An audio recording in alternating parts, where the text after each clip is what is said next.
Professor Zhang Weiwei, it is great to have you back for a second time on the show. Professor at Fudan University, author of many books, and a huge voice in helping Westerners, Americans, and English language speakers understand China.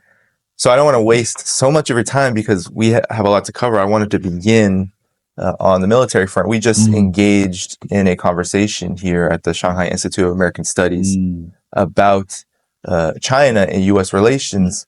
And one of the big things I'm noticing is that whether it's Pakistan and India, the Western media is having a hard time understanding how Chinese jets, the J-10C, has been so effective for Pakistan. And the Indo-Pacific Command has also been reporting to the Western mainstream media almost daily now. No one is paying attention that China's military is becoming much more competitive and that this deterrence that the United States needs to engage with over Taiwan is becoming more critical. Could you talk about China's military power? Where does it fit in the larger sense of China's rise? You know, Chinese approach is always very modest. And in fact, this J-10 jets used by Pakistani Air Force is already not most advanced, maybe 1 decade behind the jets used by Chinese military force now. And that's for export and redesigned version, but still effective. And what's really amazing about it is the Chinese approach to modern warfare. This is maybe transformative. It's called the systemic and integrated approach. If you look at this air conflict between Pakistan and India, it's AWACS Chinese style and Jet-10 jets, and then this missiles, PL-15. So they are linked with this data chain. So as well as discovered, it's called the discovery, jamming, and attack. It's all in one system and proved to be very powerful. In fact, this is always the Chinese model. Whatever we discuss in the Chinese model development, model of economic reform, it's always we emphasize systemic approach and integrated approach. If you compare China's trade war with the United States, the Donald Trump's calculation of tariff, whatever, from Chinese point of view, it's very naive. We think in terms of surplus, deficit, and revenue from companies in other countries, etc. This is a very comprehensive approach, systemic approach. So I think, it's good in a way that the outside world, especially those who are somehow, trigger happy in the West, especially in the United States, will become more aware of the powerful defense capability China possesses. And I said this openly to outside world. I said Chinese culture is about, modesty and respecting faith of others. In other words, we don't humiliate others in public. Even for this so-called victory on the part of Pakistani and Chinese weaponry. But Chinese official media does not discuss this. This is entirely in the Chinese social media. So it's different. In other words, the official policy still keep a low profile, don't talk too much about this. At the same time, it's necessary to realize, as I said, we still talk about United States as a superpower. But I said, if for all kinds of reasons, US prefers to provoke a conflict in South China Sea or over Taiwan Strait, God forbid, we hope it will never happen. But most probably next day, in the eyes of the international community, the United States may no longer be viewed as a superpower. In other words, same kind of failures U.S. military will suffer. In this sense, U.S.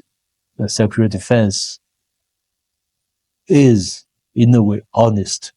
We said from his knowledge, US-10 aircraft may sink by the Chinese supersonic missile system within 20 minutes.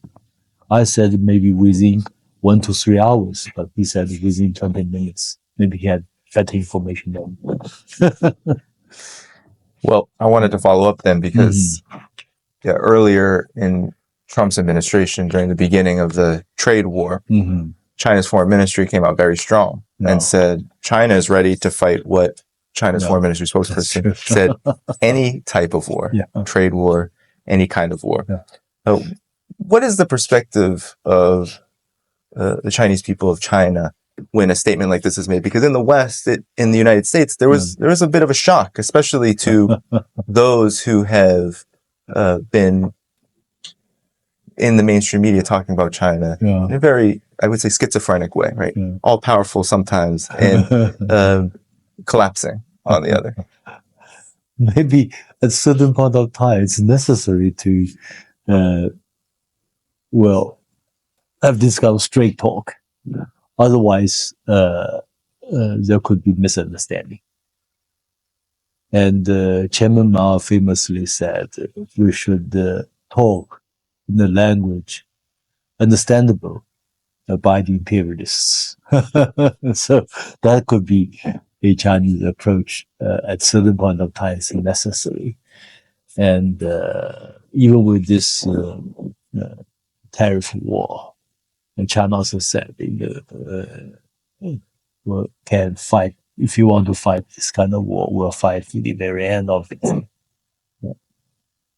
But we're also saying that our door is open for negotiations. So now China and the United States signed a deal in Geneva.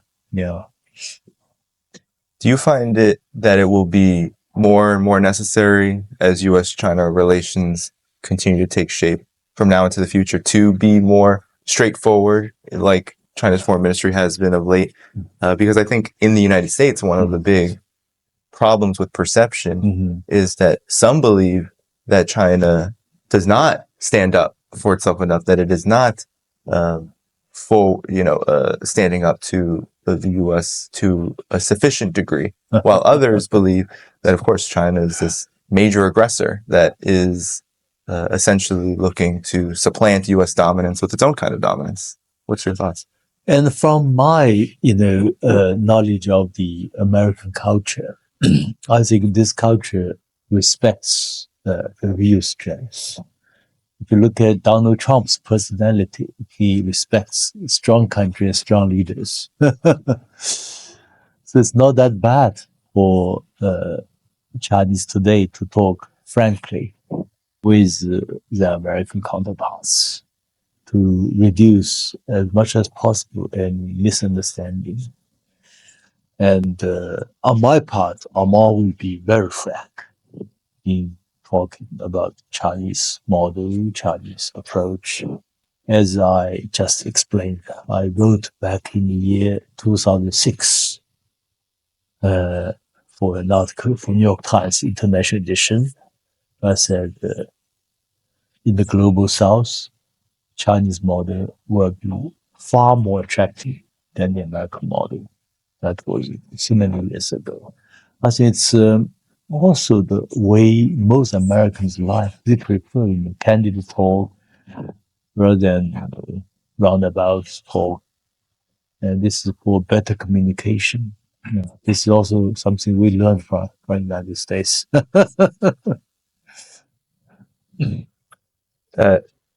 Well, speaking of candid talk, Donald Trump, President of the United States now, in his second term, he talks about the U.S. and is now in a period of a rising golden age, and that China, and essentially most other countries in the world, but particularly China, is on the opposite track during the tariff, we could call it frenzy Yeah. He stated quite clearly that it's China's economy that is collapsing because of the tariffs.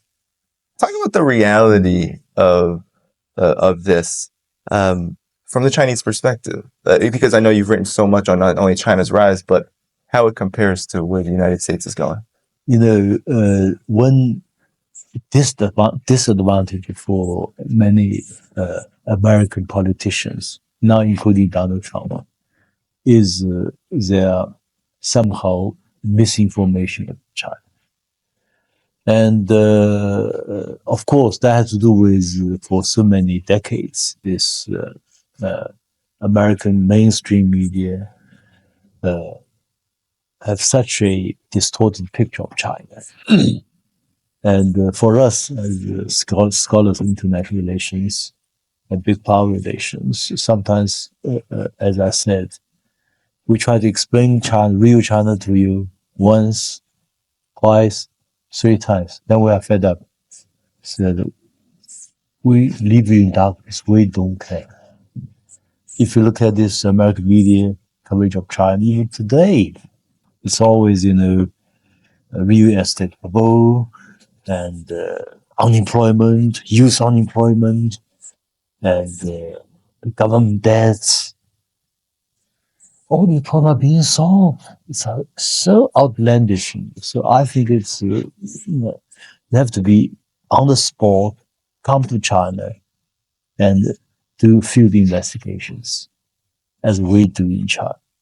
And we just came back from EU, China's largest, they call it small commodity market, but actually it's also big commodities.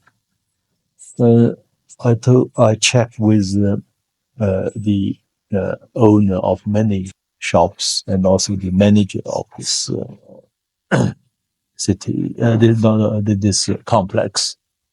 He said that in our EU, this whole huge blocks of these markets, maximum 5% enterprises suffer from this trade terror. 95%, no impact whatsoever. Even of this 5%, because this trade war tariff was started, since 7 years ago. Since they have already diversified. So they suffer a bit from the United States, but also they expanded in Southeast Asia, in Russia. So the overall mood is very positive. This is very different from 7 years ago when the trade war just started. Today it's I call it 上下一致, mostly up and lower, grassroots and top leadership, very much unified. They think very clearly the United States is on the losing side of this. As we said 80 years ago, yes, now depends on China economically more than China depends on the United States. And now this view is roughly the mainstream view in China today. To your earlier point, you mentioned how China is portrayed in Western mainstream media, and it's on all fronts. China is viewed as collapsing economically, that it will never catch up to the United States. That's actually a new trend. And militarily, that the U.S. needs to deter war with China, but China's military is just much weaker than the United States. And then on and on and on, China's perception around the world oftentimes will be portrayed as declining. But you've written about these kind of pillars of global power that are so important to judge where a particular social system, or as you call it, China, civilizational state, where they are. Could you talk about these pillars, and what is your assessment of the direction that the United States and China are going in? In fact, I remember, Mr. Borrelli, who was the high foreign policy representative of the EU up to last year. He said something 1 year and a half ago, but it's well said. He said that today everyone knows in the global south, everyone knows that economically, technologically, militarily, and ideologically, the Western whatever they have now, Global South has alternatives to replace the West, whatever they had in these four areas, these four domains. So I myself consider these four areas, economic, technological, military, ideological, are the four pillars sustaining Western hegemony or the US hegemony over the world. When we see this unipolarity is shifting fast towards multipolarity, which is already reality multipolarity, it also means these four pillars of the Western predominance have been shaken. In other words, if we can even just look at this tariff war, it reflects in all these four areas. Economically, US depends more on China, as many American supermarket chain realize without continued imports from China, shelves will become empty soon. And technologically, if you look at Huawei and DeepSeek, which are so much advanced in the cutting edge of the international new tech revolution. And we were in Huawei just 2 days ago, and they are thinking so way advanced and forward-looking. And I was thinking of not United States example, German example.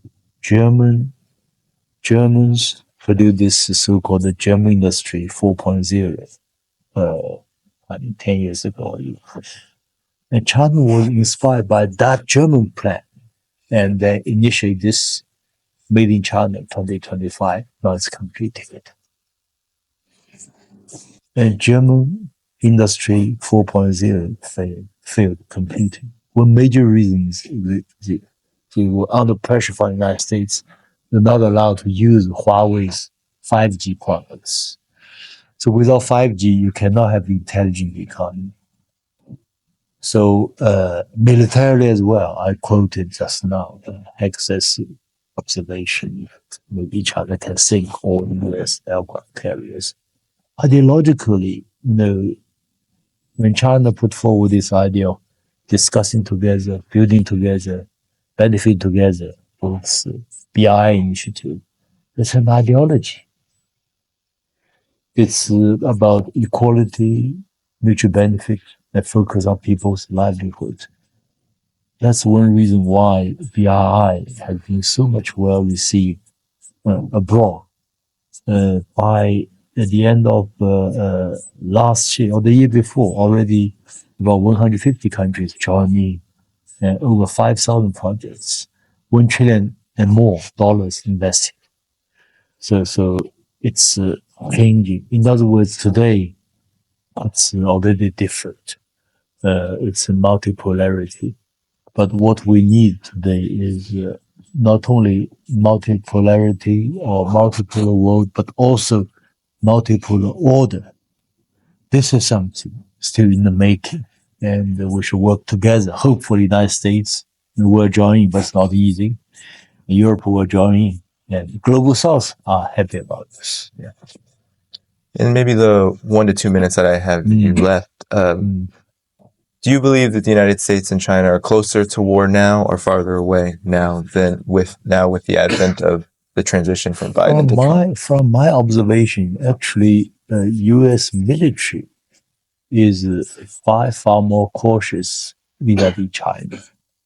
It's the U.S. politicians, congressmen, they are very arrogant. And so in the end, I think the United States has a saying, if we can't beat them, we join them. I hope that they will come for United States. Thank you. Yes, Professor Zhang Weiwei, it was great to be with you today. Thanks so much for joining. Thank you, Dean. Thank you.